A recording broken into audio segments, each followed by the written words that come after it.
କିନ୍ତୁ ଏଥର ଜାଣିନବା ଶ୍ରୀମନ୍ଦିରର କିଛି ଜାଣିବା କଥା।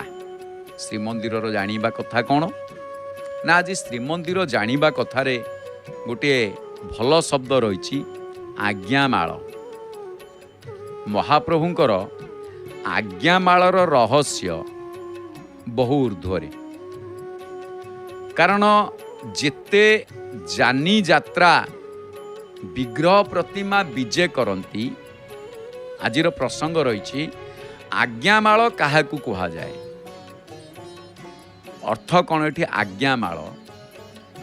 ଯେତେ ଯାନି ଯାତ୍ରା ବିଗ୍ରହ ପ୍ରତିମା ବିଜେ କରନ୍ତି ଯାନି ଯାତ୍ରାରେ, ସେ ଦେବତା ଦେବୀମାନଙ୍କୁ ଆଜ୍ଞା ସ୍ୱରୂପ ବା ଚିହ୍ନ ସ୍ୱରୂପ ଆଜ୍ଞା ପାଳନକାରୀ ବ୍ୟକ୍ତି ନିକଟକୁ ଆଜ୍ଞା ସଙ୍ଗେ ପଠାଉ ଯାଉଥିବା ଦେବତାଙ୍କର ଫୁଲମାଳ, ମହାପ୍ରଭୁଙ୍କ ଫୁଲମାଳ। ଆଉ ୟାକୁ କ'ଣ କୁହାଯାଏ? ୟାକୁ କୁହାଯାଏ ଆଜ୍ଞାମାଳ ମହାପ୍ରଭୁଙ୍କର ଆଦେଶନାମା। ଯେମିତି ଆସନ୍ତାକାଲି ମଦନ ମୋହନ ଆସିବେ, ଭୂଦେବୀ ଶ୍ରୀଦେବୀ ଆସିବେ, ମହାପ୍ରଭୁଙ୍କ ଠାରୁ ଆଜ୍ଞାମାଳ ପାଇବେ। ଦକ୍ଷିଣ ଭୁଜର ଆଜ୍ଞାମାଳ ମଦନ ମୋହନ, ବାମ ଭୁଜର ଆଜ୍ଞାମାଳ ଭୂଦେବୀ ଶ୍ରୀଦେବୀ। ଆମେ ଦେଖୁଛେ କେଡ଼େ ସୁନ୍ଦର ଭକ୍ତମାନେ ବସିଛନ୍ତି। ତେବେ ଏଇ ଯେଉଁ ଆଜ୍ଞାମାଳ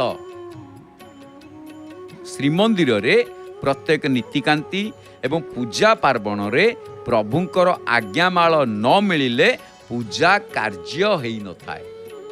ଆସନ୍ତାକାଲି ଅଖ ଅନୁକୂଳ, ମହାପ୍ରଭୁଙ୍କର ଆଜ୍ଞାମାଳ ଆସିଲେ ଅଖ ଅନୁକୂଳ ହବ।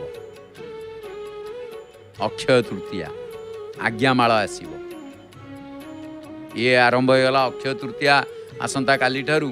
ତାପରେ ମହାପ୍ରଭୁଙ୍କର ରାମନବମୀ କାଠଚିରା,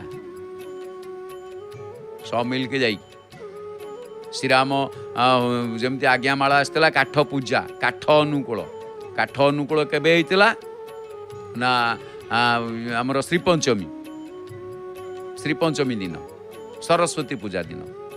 ତାପରେ କାଠଚିରା ଅନୁକୂଳ ରାମନବମୀ ଦିନ।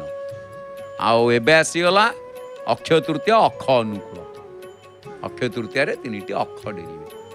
ତେଣୁ ଏଠି ମହାପ୍ରଭୁଙ୍କର ଏ ଯେତେ ସବୁ କାର୍ଯ୍ୟ, ଯେତେବେଳେ ଦିଅଁ ସୁଦର୍ଶନ ବିଜେ କରନ୍ତି, ପଣ୍ଡୁ ନୃସିଂହ ବିଜେ କରନ୍ତି, ବାଡ଼ି ନୃସିଂହ ବିଜେ କରନ୍ତି, ଇଏ ସବୁ କାର୍ଯ୍ୟରେ ମହାପ୍ରଭୁଙ୍କର ଆଜ୍ଞାମାଳ ପ୍ରାପ୍ତି ହେଲା ପରେ ହିଁ ବିଜେ କରିଥାନ୍ତି।